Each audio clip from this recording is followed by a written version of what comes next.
for months on end, the sun abandons Antarctica, leaving nothing but wind, ice, and an endless night that swallows the horizon. The cold here is not merely temperature. It is pressure, weight, a presence that seeps into anything that dares remain alive. Even the air feels solid, sharp as ground glass, dense as stone. A single emperor penguin. He is not hiding. He cannot.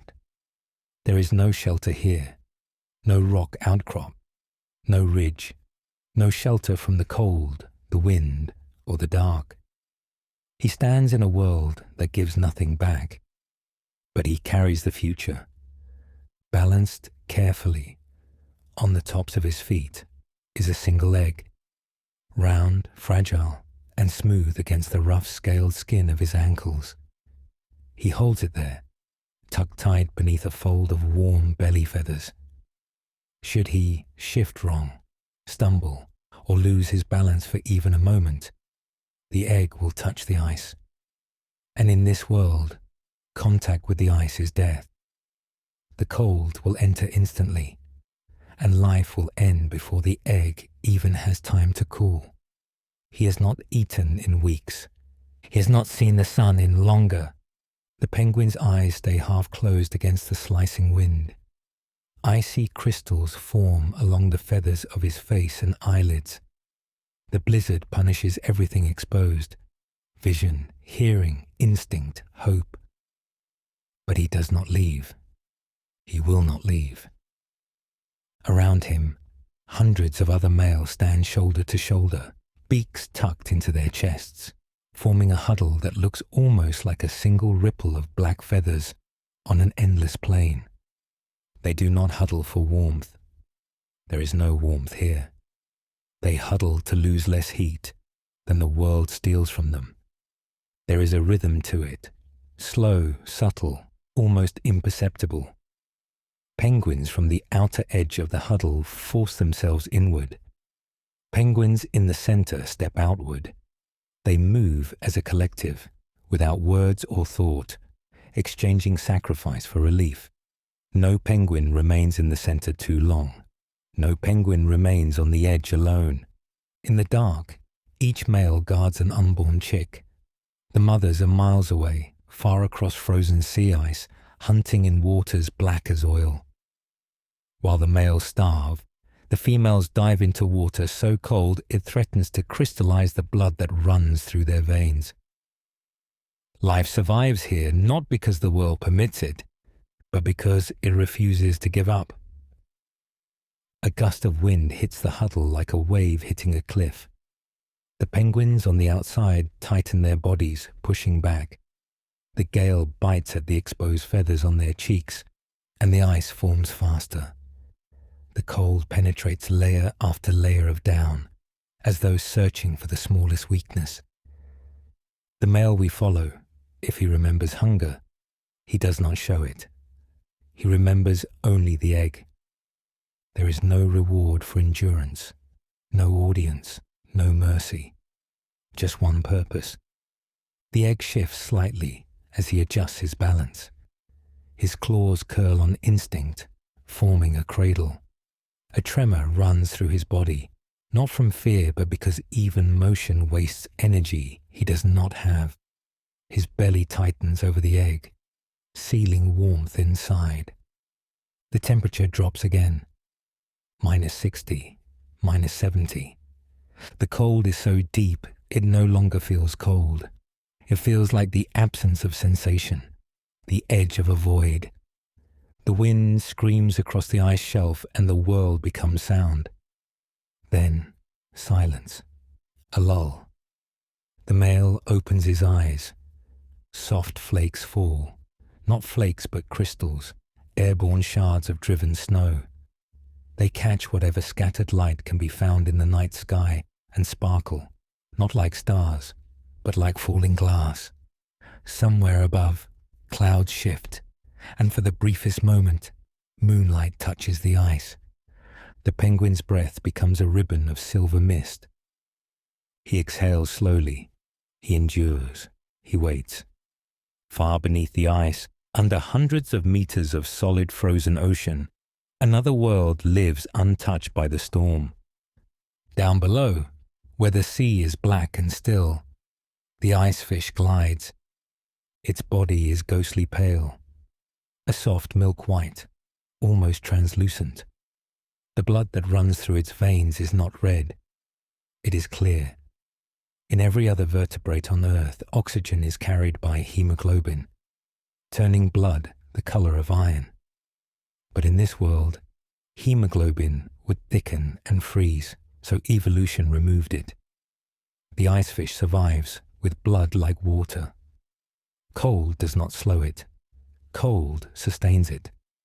When the penguin stands through blizzard and starvation above, the icefish drifts through an alien cathedral below. He's drawn to tunnels carved in the underside of the ice shelf, smooth hollows that curve upward like ribs. Light filters here from cracks above, not sunlight, but auroras, waves of green and violet flickering along the frozen ceiling. A shimmer dances across the icefish's back. Tiny crustaceans dart and swirl beside him. Krill, not just food, foundation. Billions of them swarm the underside of the ice, grazing on algae that grow in sheets beneath the frozen ceiling. They glow, soft pulses of blue and green when disturbed, bioluminescent freckles suspended like stars in a world no sky can reach. To us they are small. To Antarctica, they are everything. They feed the fish feed the seals feed the killer whales, and all of them feed the endless cycle of winter. One particle of light inside the penguin's egg may someday rely on them. Above, the penguins shift. The wind returns. The blizzard renews its attack. The male tucks his beak back into his feathers and closes his eyes. He dreams not of food. Food is too distant a memory to haunt him. He dreams of warmth, not physical warmth, that is gone, but the warmth of the world when sunlight returns. In the dream, the sun rises like a promise, turning ice to gold. Sound returns in birdsong. Water moves freely again. The egg opens. He does not know if he will live to see it, but the world below him is already preparing. Krill bloom, icefish drift, the colossal squid watches from the deep. Glass sponges grow like ivory forests on the sea floor. Life waits, just as he does, in the dark, in the cold, in the longest night on Earth. The storm above continues, but under the ice, the world steadies into something like a held note. The sea is thick and still, black as polished stone, until a faint bruise of light leaks through a pressure crack overhead. The ice ceiling is not flat. It sags and lifts in vast frozen dunes, veined with green where algae grow in threads just under the surface. Everything down here moves slowly, water, light, time, until the silence is broken by a sound that does not belong to wind or ice. A note rises out of the darkness, pure, silver, and impossibly long. It bends upward and then tumbles through itself, a liquid whistle folding into trills and metallic chirps that echo along the ice like music in a cathedral. The under-ice world is filled with a voice, and if the dark had a language, it would sound like this. The Weddell seal is singing. She glides into view beneath the skin of the sea, a pale body in a charcoal world. Her shape is simple, a tapering torpedo of muscle and fat, smooth as a river stone, spotless where the light catches her flanks. She moves with minimal gesture. Each stroke of her hind flippers is a slow, sweeping scissor that sends her forward without a ripple. The long fore flippers fold neatly against her chest, then open to steer, then fold again. She is large, 3 meters long, heavy with blubber that holds heat and buoyancy in water just above freezing. Her whiskers, stiff and white, fan slightly as she turns, tasting the delicate pressure of the water ahead. The eyes are round and dark, built for dimness, reflecting the faint auroral stain that seeps through the ice. She sings again, and the tone changes. A descending whistle breaks into stair-stepped pulses, then leaps into a chorus of metallic pings like coins struck against glass. The sound radiates through the ice sheet and the water for miles. It is not a performance, it is a map. Beneath an unbroken roof of ice, sound is how you draw the world. Cracks answer, cavities answer, other seals answer. Her body slows. She rolls to look upward. The ceiling here is thicker, milky with trapped bubbles and brine channels that lace through like frost. Somewhere in this roof is a hole that did not exist before she made it. An opening gnawed and worried, kept alive during winter by patience, teeth, and time. She sings once more, and the note reflects differently from a region of thinner ice. She turns toward it, rising at an angle, a white ghost reaching for the sky she cannot see. The hole appears as a puck of darker water punched into the pale green. Around its rim the ice is scalloped and chewed, edges ground smooth by the rasp of her teeth. She rises, breaks with a soft spread of foreflippers, and exhales before breaking through. An elegant rush of bubbles that erase buoyancy and purge her lungs of nitrogen. She slides her muzzle into the ring, lifts, and takes a long, slow breath, steam feathering in the cold air. Then another. The breath is deep enough to refill not just lungs, but a reservoir of oxygen stored in blood and muscle. Her blood is thick with hemoglobin. Her muscles are loaded with myoglobin so dark it looks almost black, binding oxygen where cold water cannot steal it. When she dives again, her heart will slow, vessels will constrict, and blood will be shunted from the gut and skin to the brain and the core. She knows none of the words. She has every skill. She drops back under, body heavy and efficient, and the water closes over her like a dark door. The song returns, softer this time, a tremolo threaded with clicks.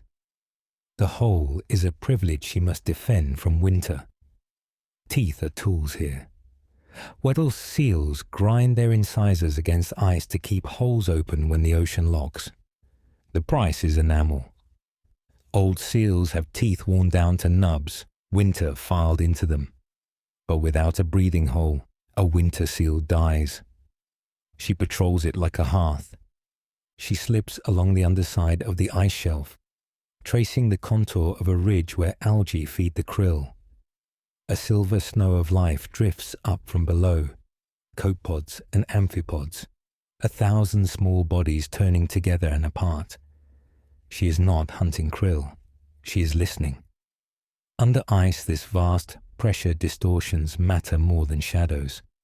Her whiskers sweep forward, each vibrissa alive with nerves, registering eddies that a fish might make 30 body lengths away.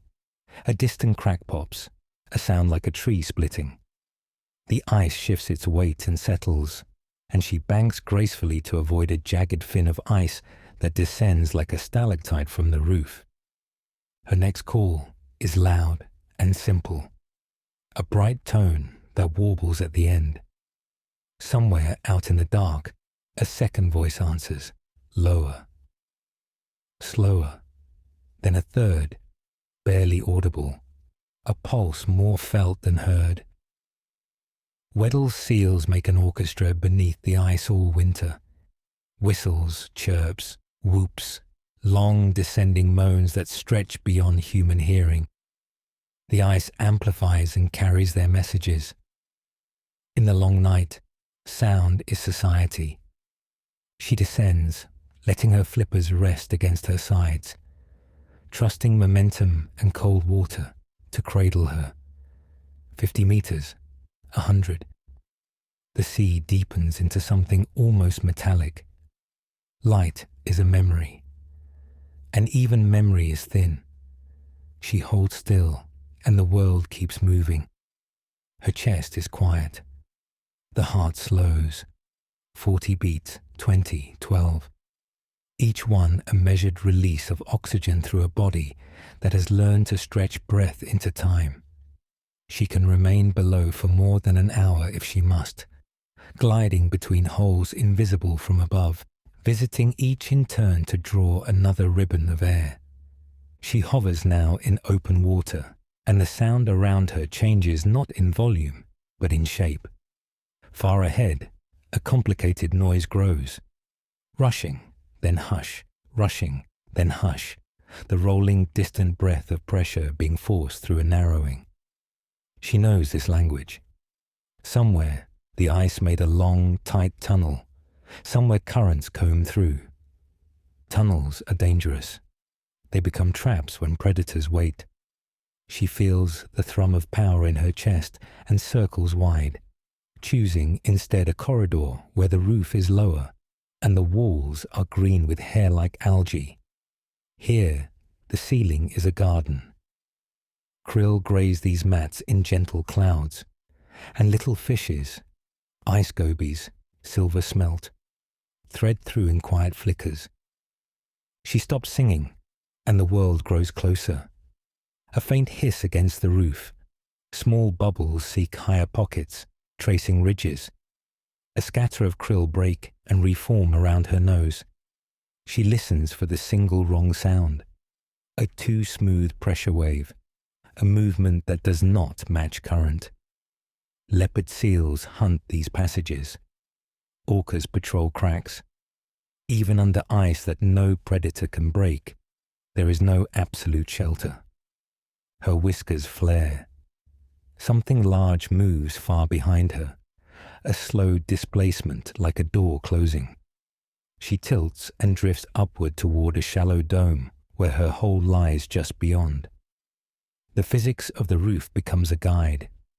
She has swum these paths so often that geometry lives in her body.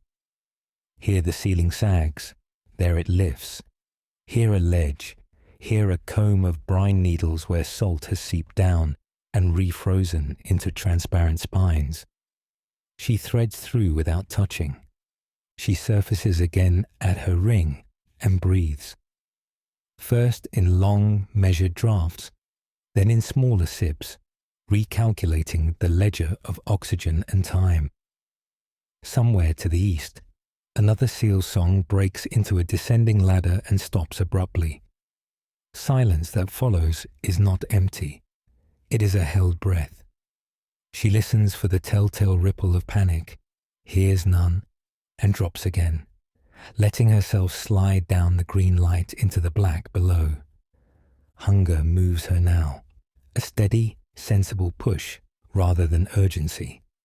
She banks toward the edge of a flow where the underside is scalloped into caves. A school of Antarctic silverfish hangs there, bodies gleaming where ice algae light them from above. She does not rush them. She drifts past the school and turns sharply, presenting herself as nothing at all, then cuts back across their path as they start to shift. The strike is quick only at the end. Jaws open, teeth meet. A body folds into her mouth. There is no violence here, only accuracy. One becomes food, and the rest settle again into a receive and wait rhythm written by winter. She eats sparingly.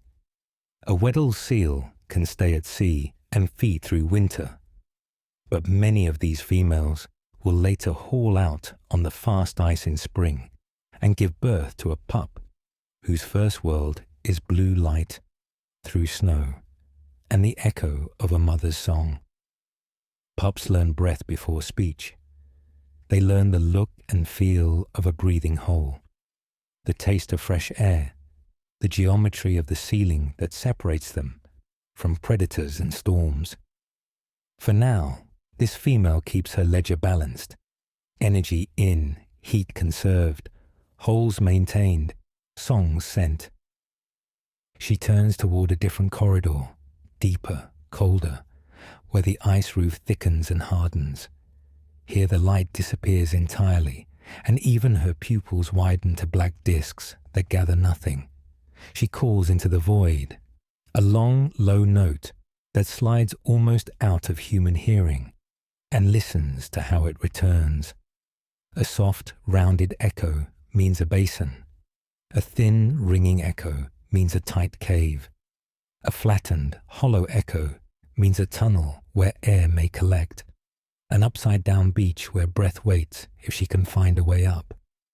She maps and remembers, a living chart in a changing labyrinth.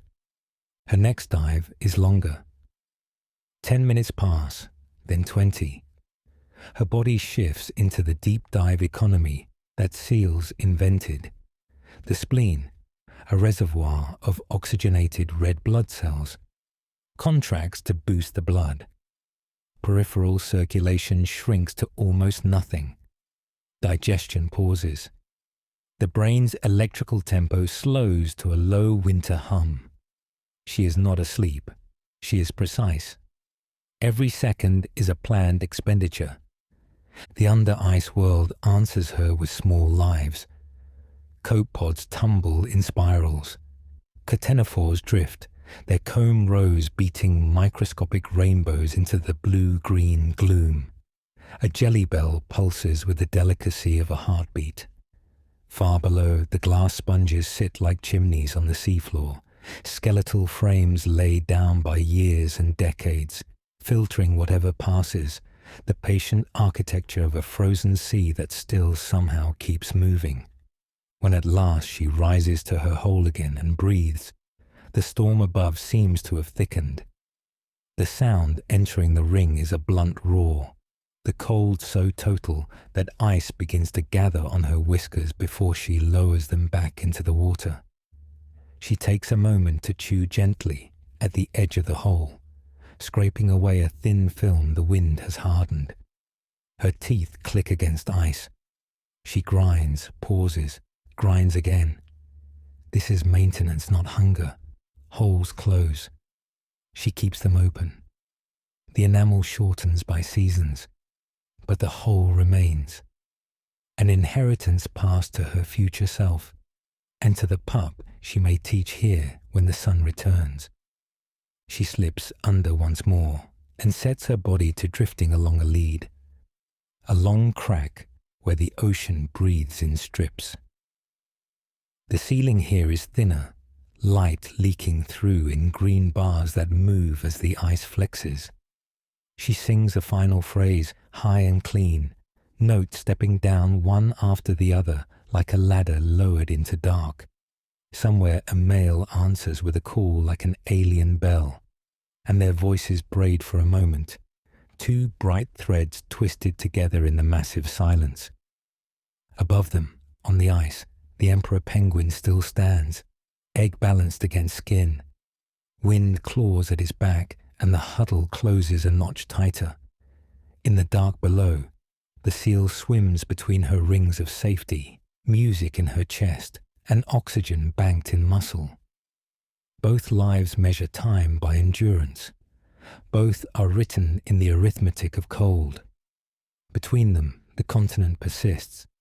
Black sky, white plain, green under ice, no sun, no mercy. And yet 1,000 points of light where life has chosen to glow by other means. Song, memory, patience. She turns once more across her territory, confident in a world she cannot see, and vanishes into a corridor of water too narrow for anything but a body shaped exactly like hers. The note she leaves behind lingers, bouncing and thinning, turning from voice to echo to rumour as it travels. And when even the rumour is gone, the ice resumes its own speech. Soft creaks, distant booms, while the seal continues on, a breath held longer than seems possible, the winter ocean shaping itself around her and letting her pass. Far below the seal's final echo, below the green haze of algae-lit ice, the water turns heavy and ancient. The last traces of light fade into a depth where the world becomes pressure and blackness. Here the cold is no longer simply temperature, it is structure. The molecules slow, sound travels farther, time behaves differently. There is no current here, no visible movement, just darkness so absolute it seems thick enough to touch. Something massive waits in that darkness. At first, there is only the absence of sound, a silence so deep it vibrates.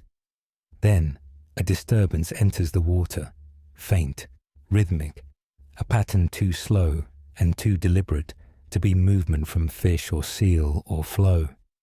Not a predator searching, a predator waiting. A flicker appears, not light, but reflection. Something mirrors back the faintest trace of whatever glow exists far above.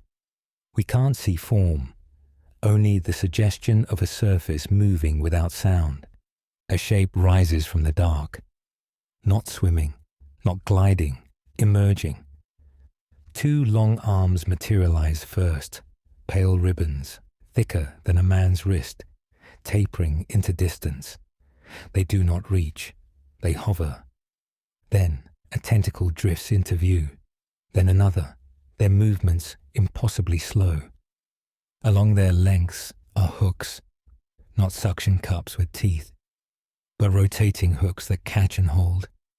Each hook is sharper than bone, harder than ice, curling in perfect spirals. The giant moves closer, and the darkness gives shape to what we are seeing. A colossal squid, not legendary, not mythical, real. Bigger than the giant squid of story, heavier, thicker, built not for speed but for ambush. The arms look soft, almost gentle, until the hooks rotate. One twist, and the water around them seems to contract. A new shape forms behind the arms, the mantle. Massive, muscular, a tower of flesh that stores power the way a glacier stores cold. Silently, relentlessly, the squid's body narrows into a torpedo shape. But the front changes everything. Two eyes stare into the void. Each one is the size of a dinner plate. They do not blink, they do not shift. They simply receive the light of a world that has none. These eyes are not built to see objects. They see motion, imbalance, silhouette. They detect the change in water where a shadow moves. Even in total darkness, it sees everything. The squid remains perfectly still, arms drifting like kelp in a slow tide. It waits. Patience is survival. When food is rare, energy must be hoarded like treasure. A wasted attack is an injury that may never heal. A vibration enters the water, faint, slowing, fading. Something alive, weak. The squid does not turn. One tentacle lifts just slightly, tasting the push of the current. The colossal squid is not the chaser. It is the wall. It strikes only when prey crosses into the space where escape becomes impossible. The vibration grows closer, pulsing, irregular, tired. Not a predator, prey, a toothfish, large, slow, injured. It glides blindly, following instinct instead of reason. The squid feels the pressure before the shape appears. Muscles in the mantle tighten, hooks rotate and align. The tentacles spread in an arc, wide but controlled, creating a net where moments ago there was open space. The fish swims into the arc. The squid moves. Not far, not fast, just enough. The tentacles snap forward, elastic and brutal. The hooks dig in. The squid pulls the fish into the vortex of its arms, tightening around flesh. The fish thrashes once, twice, and then movement stops. In the center of the tangle, a beak appears, sharp, black, triangular. It snaps with the force of a pair of industrial shears. There is no sound, no struggle, only precision. The squid feeds slowly, methodically, savoring the benefit of perfect timing. When it finishes, scraps drift downward like burnt paper, descending to the sea floor, small offerings to whatever waits below. Shadows gather, not big creatures, small ones, scavengers, amphipods, brittle stars. Everything in Antarctica has learned to take advantage of loss. The colossal squid releases what remains and drifts backward, easing into stillness again. Its tentacles fold inward. The hooks retract, then settle. The eyes continue to stare, wide and glassy, unblinking. It disappears without swimming. One moment it is there. The next, it is darkness again. The water fills the space it once occupied as if nothing had been there at all. Above, the seal breathes. Far above, the penguin shivers over his egg. And beneath them both, the largest invertebrate predator on Earth returns to waiting. Not hunting, waiting. Because in Antarctica, waiting is the hunt. The squid dissolves into blackness, and once again the water becomes still. Still enough to forget motion is possible. We continue downward. Pressure increases with every meter. Cold tightens. Sound thins. Light is a rumor. The water becomes so dense it feels like we're sinking through liquid stone.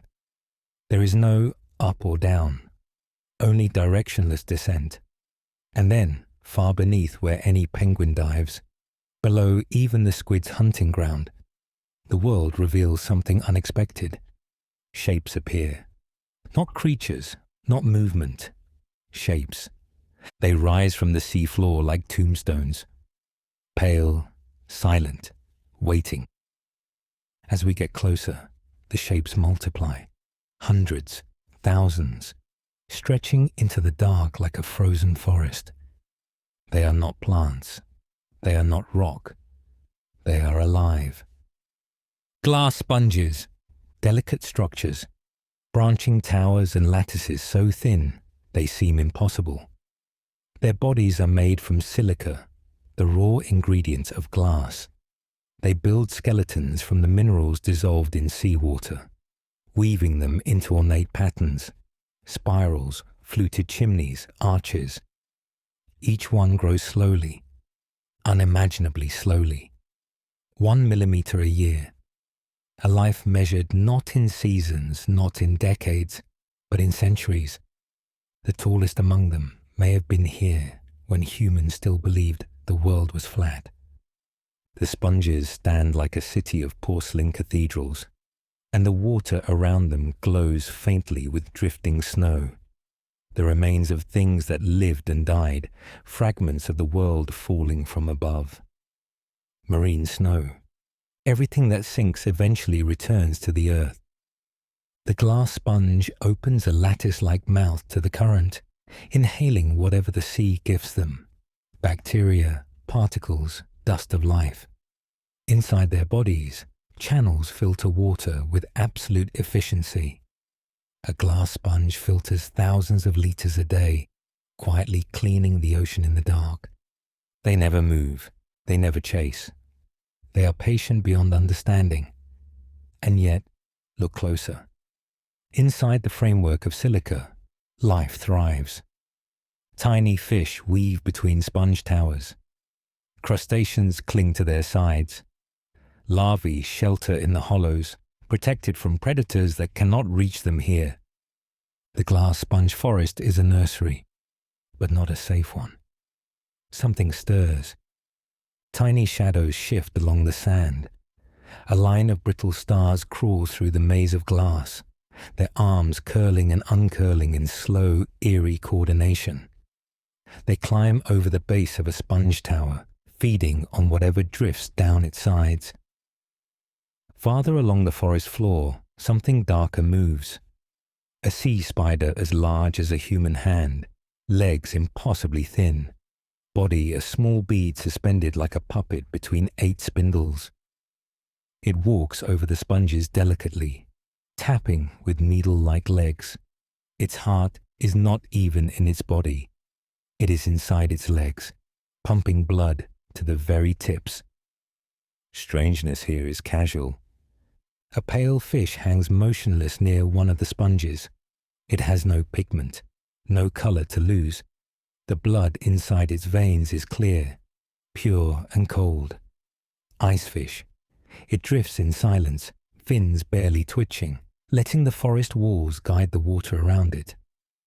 It grazes at the base of the sponge, picking at small organisms that cling to the silica. Life here is slow, measured, but it is full. Something drops from above, a scrap of a fish the squid tore apart hours earlier. It drifts gently down into the sponge forest like a feather descending through still air. Before it touches the sand, amphipods swarm it in a flurry of movement, as if the ocean briefly remembers speed. In seconds, the scrap is gone.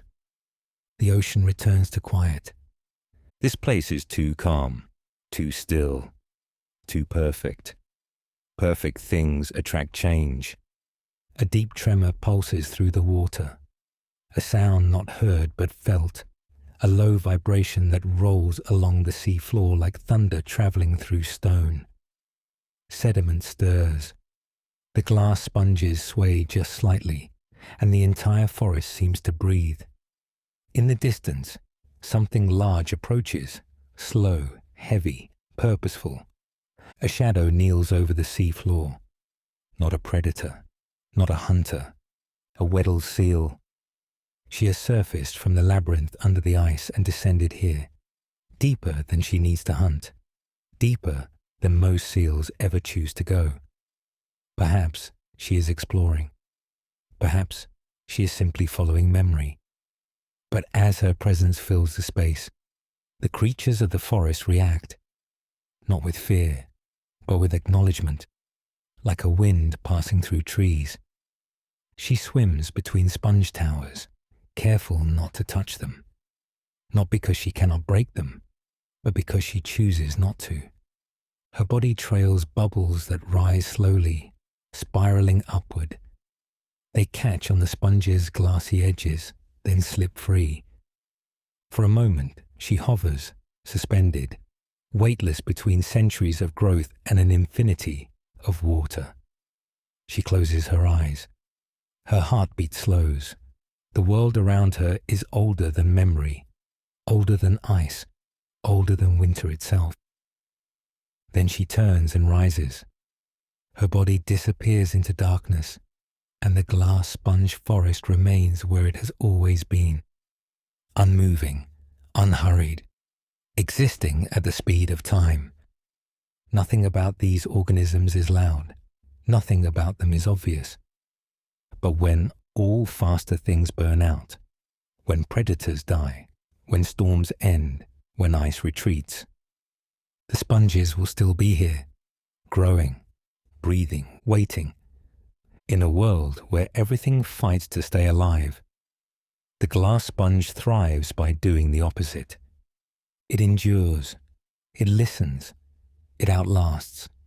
And somewhere above them, on the ice, a penguin still holds a single egg through the longest night on Earth. The glass sponge forest recedes into blackness, and we rise through the water again, slowly, carefully, moving toward the layer where darkness thins but never breaks. Here, the water sharpens. Shapes gain edges, pressure eases. The under-ice world feels wider, as though unseen eyes track every movement. Something changes in the water. The silence has direction now. A ripple, a shift, a warning. Every creature here knows this feeling. The brittle stars flatten themselves against sand. The amphipods disappear into the forest floor. Even the icefish, slow, pale, detached, angles its body downward, instinct tightening around it like a hand. The under-ice labyrinth has a ruler. A shape glides into the dim light, long, sleek, too fluid to be anything but muscle wrapped in a predator's patience. Her body moves without sound, without wasted effort. Ink black spots freckle her silver back, and her head is long, reptilian, sculpted for speed and leverage. A leopard seal. Not a scavenger, not an opportunist, a specialist. Where the Weddell seal sings to the winter, the leopard seal listens to silence.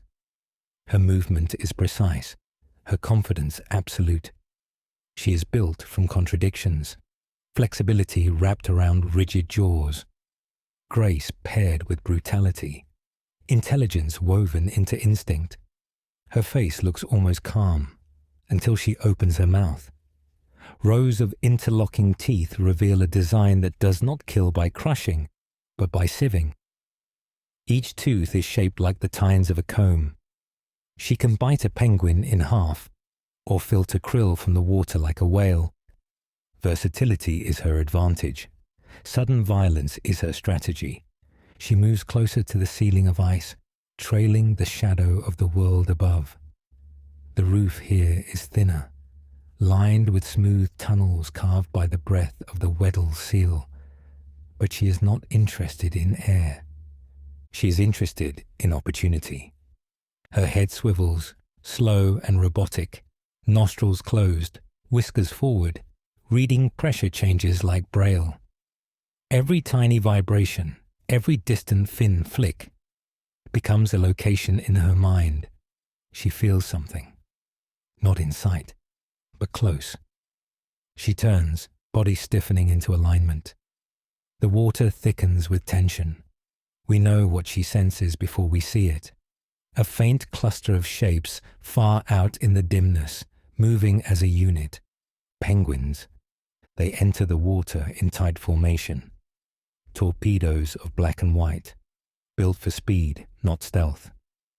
Above the ice, penguins are vulnerable, clumsy, breakable. Below the ice, they are weaponized motion. They move fast. But she moves first. Her body explodes from stillness into speed, pure acceleration, no hesitation. The penguins scatter in a burst of bubbles, but the leopard seal does not choose randomly. She has waited. She has studied the formation. She finds the one that hesitates. One heartbeat of doubt. That is enough. She cuts off the penguin's escape route with a curve of her body, pivoting with effortless control. The penguin tries to sprint upward, toward the roof, toward a hole, toward air. But the seal is already there, intercepting not the penguin, but the future path he thinks he has. She does not bite him, not yet. She clamps lightly on his midsection and lets go, sending him spinning helplessly through the water. The penguin rights himself and darts away, but she is faster. She catches him again, this time by a wing, and releases him once more. The hunt is not a chase. It is a choice. She toys with him, not from cruelty, but because instinct tells her something simple. A panicked animal will tire faster than a cornered one. Panic burns oxygen. Oxygen is life. The penguin's movements become jerky, desperate. His bubbles become frantic. His oxygen begins to run out. She ends the hunt in silence. One decisive bite, stillness. A trail of feathers drifts like ash through the water. When she feeds, she does not gorge. She eats with the deliberateness of a creature who knows winter will test her strength again. She pulls flesh into strips, jaw muscles contracting with mechanical efficiency. Nothing swims close now. The entire corridor of water holds its breath. When she finishes, she releases what remains, tiny, down-soft feathers that float upward until they become trapped against the underside of the ice. A frozen reminder of the body that will not rise again. She moves on, leaving no trace but absence. The penguin colony continues their life above. The Weddell seal returns to her breathing hole. The colossal squid waits below for whatever the sea forgets. And the leopard seal slides between worlds, unseen, unchallenged. Where the Weddell seal sings, the leopard seal listens. Where the penguin endures, the leopard seal decides. Where the deep sea waits, she acts. She owns the under-ice labyrinth, not by strength, but by certainty. She disappears into the dark, leaving the water calm again. But nothing feels safe anymore. Silence returns to the water long after the leopard seal disappears. Predators do not just take life. They change the shape of the world around them. Even after she is gone, the absence of her presence lingers like a cold breath. Nothing moves near the ceiling now. Nothing stirs in the open water. Even the krill drift lower into shadows. The under-ice world becomes still. We descend again, slowly. The water grows colder, denser, darker. And yet, in that darkness, things begin to glow. Points of soft green scattered through the water, like floating embers. Small, pulsing lights, each the size of a grain of rice, drifting downward from the world above. Marine snow. Tiny remains of everything that once lived. Fragments of a penguin's feather. Cells shed from algae. Dust from fish skin. It falls with infinite patience. And waiting below, something senses it. A pale shape enters the edge of vision, not moving fast enough to be a fish, not wide enough to be a predator. It glides, effortless, weightless, almost translucent. The light reveals it slowly, starting with the faint curve of a fin, then the slender taper of a tail, then a long, soft body of milky white. A creature without color, an Antarctic icefish. Its heart beats slowly, pumping blood that is not red. The blood is clear. No hemoglobin, no color, no pigment. In every vertebrate we know, blood carries oxygen through hemoglobin, the same molecule that gives blood its deep red color. But hemoglobin thickens in cold water. It becomes inefficient. And in a world like this, inefficiency is the same as death. So evolution made a trade. It stripped the blood of hemoglobin completely. No iron, no red, just fluid, clear. The icefish glides toward a faint cloud of falling snow, its mouth opening the smallest amount, letting the particles slip inside. It doesn't chase. It doesn't waste. Its fins flutter just enough to maintain position. The icefish moves like a ghost that has forgotten how to interact with the living. Its bones are pale and thin, more cartilage than calcium. Its body is soft, nearly gelatinous. Its skin is translucent, revealing organs beneath. But its blood, that is the real miracle. Cold water holds more dissolved oxygen than warm water. Down here, oxygen is literally suspended in the sea. The icefish absorbs it directly through its gills and even its skin. The cold does not slow its metabolism. The cold is its metabolism. Where other animals rely on machinery, the icefish relies on environment. No pigment, no weight, no wasted effort. It exists in perfect alignment with the world around it. It flicks its tail once, slowly, and drifts toward a ridge of ice. Its eyes, surprisingly large, are black, soft, unsure. Built not to see detail, but to sense contrast. A flicker of bioluminescence catches its attention. Not a predator.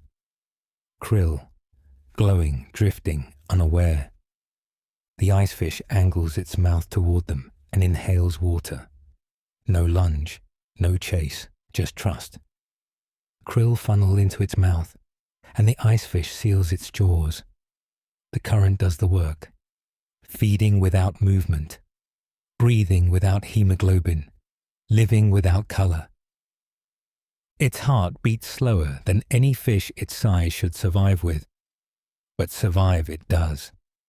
In a world where everything struggles to stay warm, the icefish does something radical. It stays cold. Cold enough for its blood to run like clear water. Cold enough for oxygen to slip into its veins without resistance. Cold enough that nothing inside it needs to fight against the world. The icefish was not engineered for survival. It was sculpted by surrender. It drifts near a patch of ice where algae grow in thin sheets just beneath the surface. The faint green glow makes the fish shimmer, revealing more of its body. Ribs visible beneath skin, muscles thin and precise, gills fluttering gently like pale lace. Even predators ignore it. There is nothing to see, nothing to chase, nothing to signal value. It is the perfect strategy. You cannot be hunted if the world cannot find you. A shadow appears overhead. The leopard seal returning, cutting through the water in smooth arcs. The icefish does not react. It simply stops moving, letting its body match the pace of the water exactly. The seal passes without slowing. Invisible wins. When the water stills again, the icefish descends a few meters deeper, returning to the comfort of slow darkness. Its heartbeat slows further. Its body relaxes. It becomes white shadow. It becomes motionless breath. It becomes part of the cold. Nothing about this creature is loud. Nothing declares, "I am alive." And yet, it thrives. Not through strength, not through speed, not through dominance, through adaptation. The icefish vanishes into the dark, leaving behind a slow trail of marine snow and a faint shimmer of bioluminescent krill drifting above like stars scattered across a night without a sky. In Antarctica, survival belongs not to the strongest, but to those who become indistinguishable from the world that tries to consume them. Long after the icefish disappears into the dark, the water settles again. The under-ice world becomes a vacuum of silence. No song, no hunt, no chase. Even the krill drift cautiously, sensing that something larger has entered the water. The depth here is not empty. It is waiting. At first, there is only a shape, a moving shadow, not fast, not careless, confident, large. The Antarctic toothfish moves into view like a ghost surfacing from dry ice fog, pale silver, long as a human, thick through the body like a slow river of muscle. It does not shimmer like the icefish.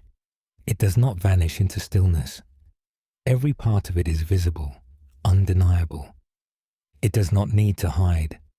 It is the largest fish in Antarctica. Cold, swollen muscles ripple along its flanks with every paddle of its fins. The body is streamlined, designed for long distances, not bursts of speed. Its head tapers into a blunt, powerful jaw containing teeth that are not sharp, but gripping, holding. Teeth built to clamp down and never let go. Where the leopard seal kills by domination, the toothfish kills by inevitability. It slips through the water with the heavy patience of something that has never needed to rush. It is an apex predator, but not because of aggression, because of design. Inside its body, something extraordinary happens, something that should not be possible. Antifreeze. Special proteins swirl in its blood, preventing ice crystals from forming inside its tissues. Any other fish at this temperature would freeze solid from the inside out. But the toothfish stays liquid, fluid, alive. Cold does not slow it. Cold sustains it. The toothfish does not search for prey. It listens. It senses water pressure, pulses of movement, the vibration of a single shrimp kicking its tail 100 meters away. Its lateral line, a sensory organ that runs along the length of its body, turns the ocean into a whispering map. A tremor enters the water. Something small, wounded. The toothfish does not change direction. It adjusts by degrees. A pale icefish comes into view, drifting downward on exhausted fins. One of its gill covers is torn, the signature of a leopard seal's near miss. It is alive, but only barely. Its movement is erratic, weak. The toothfish moves closer, not with speed, with certainty. The distance closes slowly, like a door swinging from quiet to closed.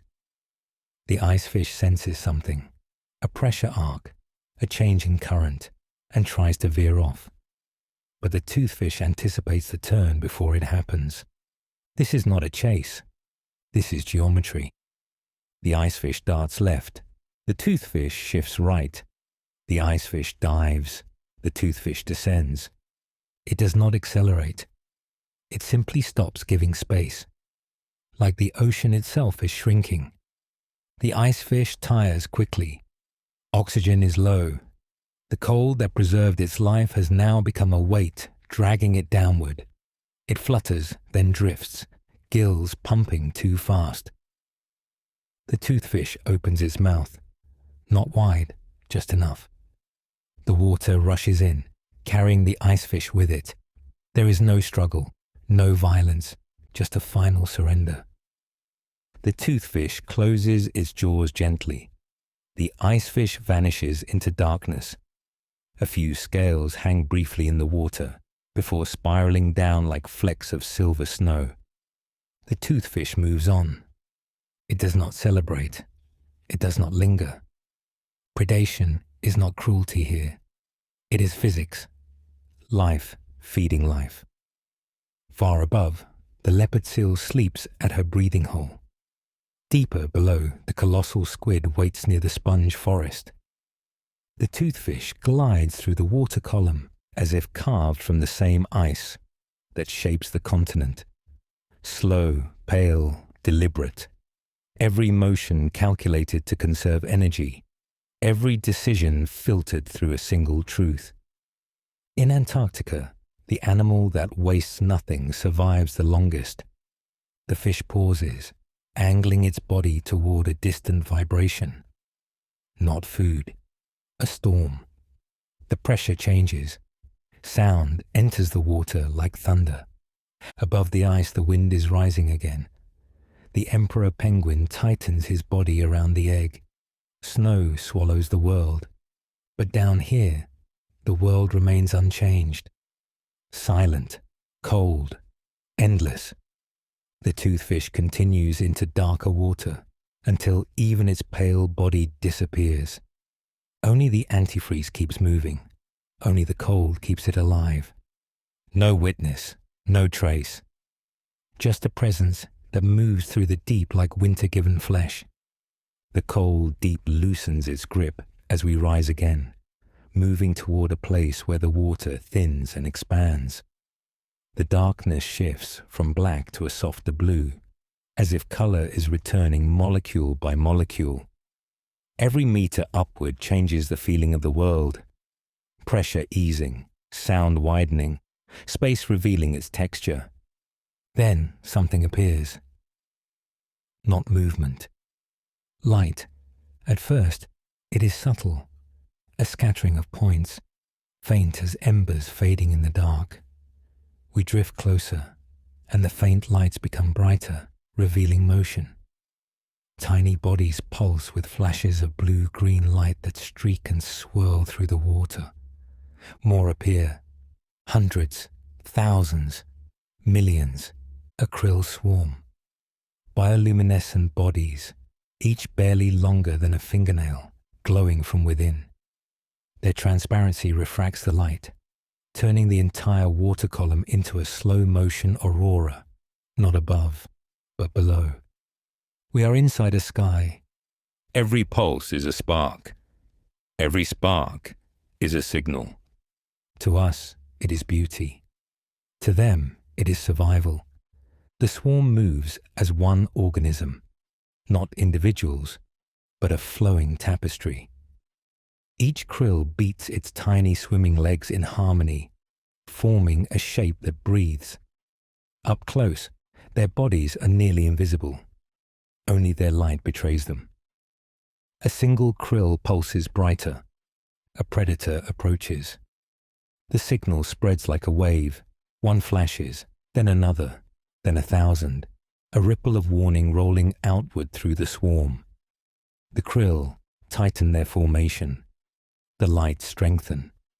What looks like chaos is precise orchestration, each one aligning its body to match the movement of the group, each one reading the water like a map drawn in pressure.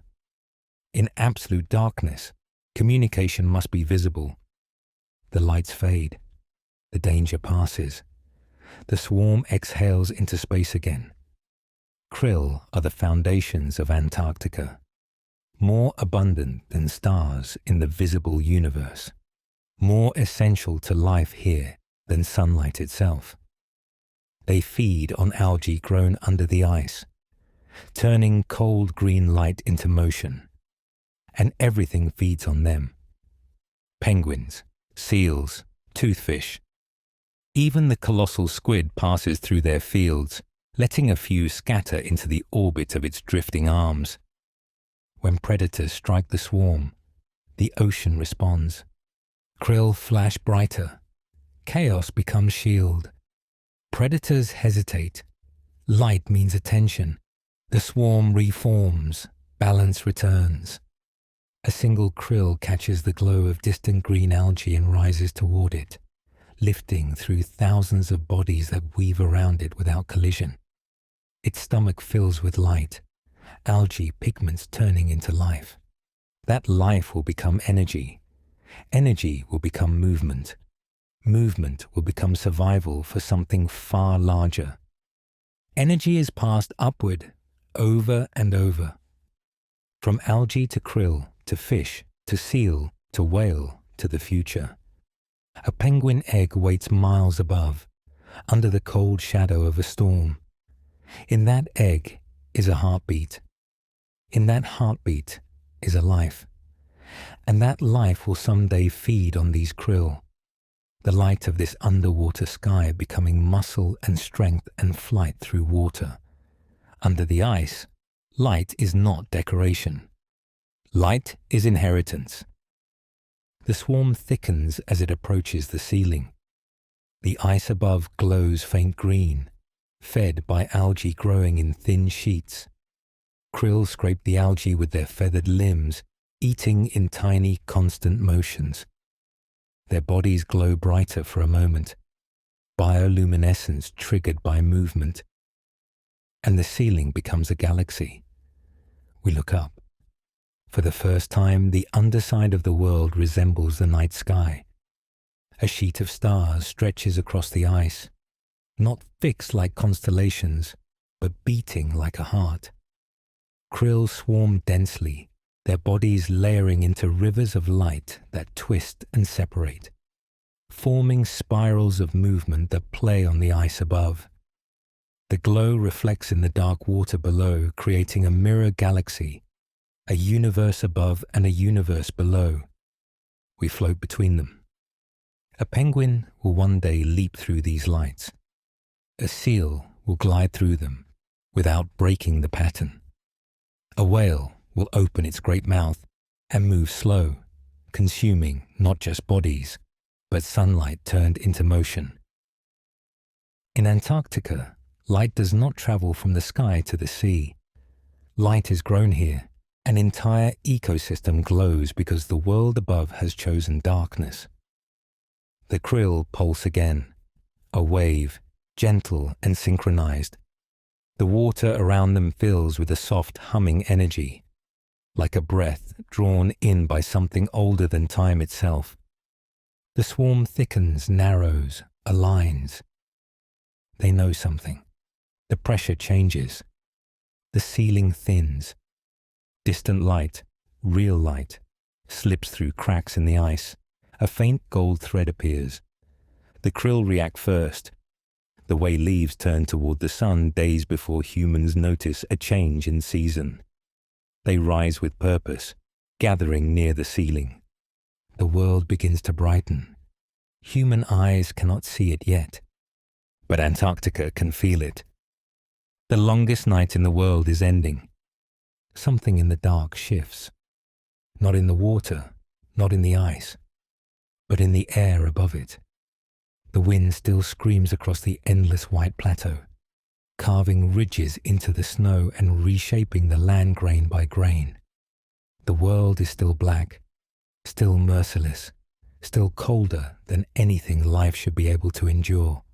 But beneath the storm, beneath the darkness, beneath exhaustion and hunger and silence, there is a new tension. The penguin feels it first. He is still standing where we left him, egg balanced on his feet, belly feathers wrapped around it like hands cupping a fragile flame. He has not moved far. He has not eaten. He has not seen the sun.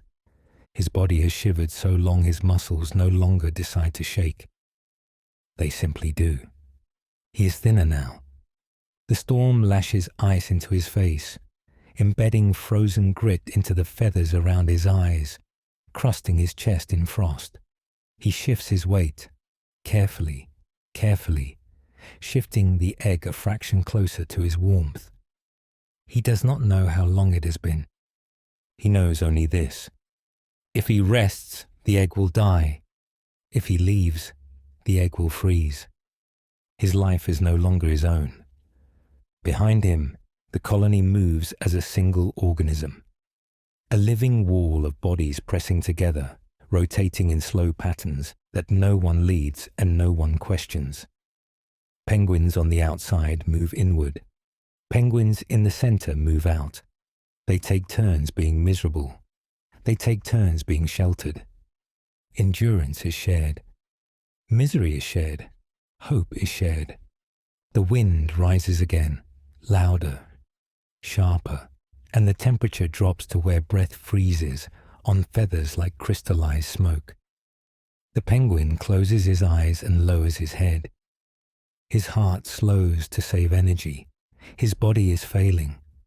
The egg shifts. Just a tremor at first, so slight he might have imagined it. He opens his eyes, blinks frost away. Another tremor. Not the wind, not him. Inside the egg, motion. He adjusts his stance, instinct overriding exhaustion. The storm screams, tearing feathers from the edges of the huddle and sending them spiraling into the night like lost snowflakes. But he does not move. He leans down, listens. A soft peck from inside. A tap, then silence. The chick is trying to break the shell. He cannot help. He can only stay alive long enough to let the chick finish. He lowers his body further, pressing warmth into the egg. Far beneath the ice, the krill swarm swirls like a galaxy, glowing in pulses of blue-green. The seal moves through her tunnels. The colossal squid waits in darkness.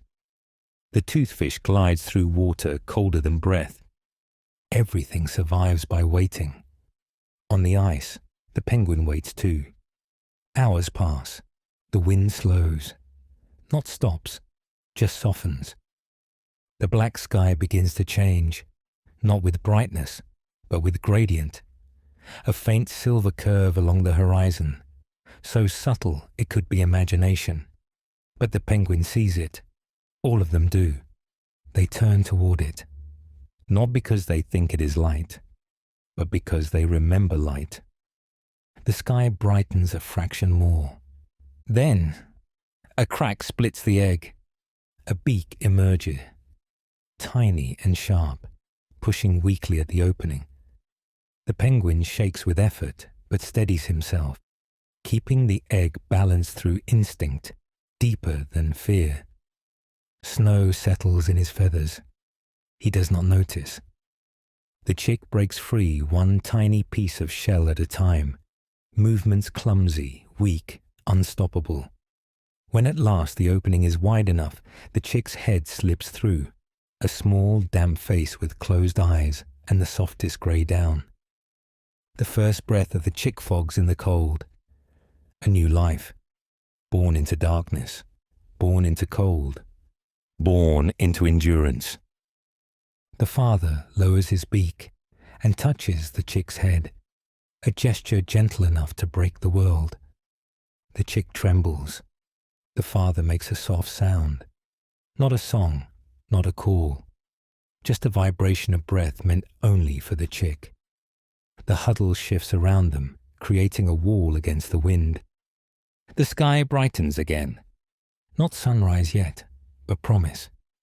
Under the ice, the krill respond. They rise in dense spirals, sensing the coming light through chemistry. The icefish drifts upward slightly, drawn by instinct. The Weddell seal surfaces at her breathing hole and stares into the faint lightning dome of sky. Far below, even the colossal squid shifts, not toward the light, but in acknowledgement that change is happening. The penguin chick chirps, thin, unsteady, but alive. The father lifts him into the warmth of his belly feathers, holding him like the rarest thing on earth. The chick's heartbeat slows as warmth wraps around him. The sky brightens a third time. A line of gold slices along the horizon, the first sunrise in 4 months. It touches the snow with faint color, then more. Gold floods across the ice. Wind turns from enemy to chorus. The frozen world becomes glass and fire. The penguin squints, eyes adjusting to light he nearly forgot existed. The chick presses deeper against him, feeling warmth on its feathers for the first time. Below them, in the water, the krill swarm explodes into shimmering light. The seal dives in sweeping arcs through the glow. The toothfish glides beneath it. Life rushes into motion. Sunlight touches the underside of the sea. For the first time all winter, the world is two-toned. Light above, light below. The longest night on earth is over. And so much survived. Not by strength, not by speed, not by dominance, by patience, by endurance, by refusing to surrender. The camera pulls back. The ice, the sea, the storm, the creatures we met in the dark. And in the middle of it, a penguin holding a new life against his heart. The sun rises higher. The black sky becomes blue. Light returns to Antarctica, and life begins again.